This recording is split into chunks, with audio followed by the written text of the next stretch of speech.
उसके फोटोग्राफ्स बहुत जरूरी है।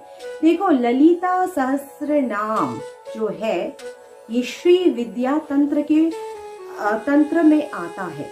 श्री विद्या तंत्र, तंत्र मतलब टेक्निक, तंत्र मतलब साइंस, तंत्र मतलब एक ऐसी टेक्निक जिसके जरिए आप माँ को पा सकते हो। ललिता सहस्त्रनाम एक टेक्निक है जिसके जरिए आप माँ के रास्ते में होते माँ के धाम को प्राप्त कर सकते हो, राइट।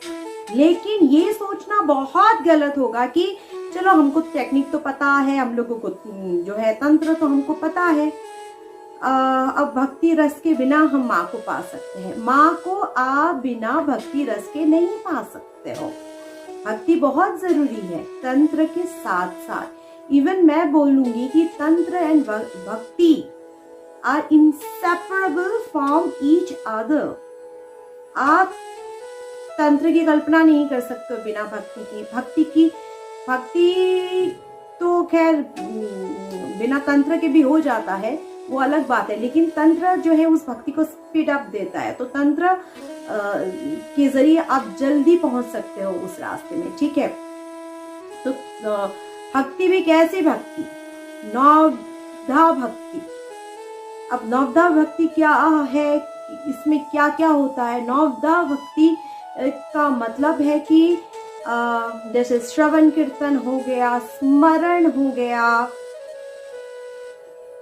फिर अर्चनम हो गया, वंदनम, सख्यम, दास्यम, आत्मनिवेदनम, ये सब नवधा भक्ति के अंदर आता है।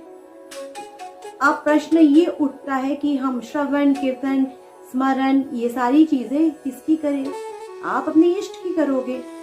और जहां हम लोग यहाँ पे अपनी प्यारी सी ललिता अंबिका के बारे में बात कर रहे हैं, तो हम ललिता अंबिका की स्मरण करेंगे, श्रवण करेंगे, कीर्तन करेंगे, स्मरण करेंगे, माता की लीलाओं का श्रवण करेंगे, उनके स्वरूप का श्रवण करेंगे, उनके नामों का श्रवण करेंगे, कीर्तन करेंगे, हर चीज करेंगे, है ना।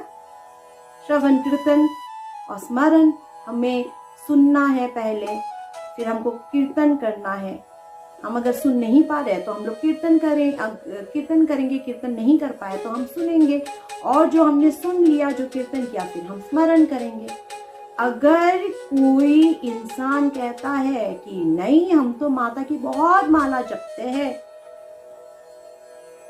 श्री यंत्र में पूजा करते हैं, लेकिन हमें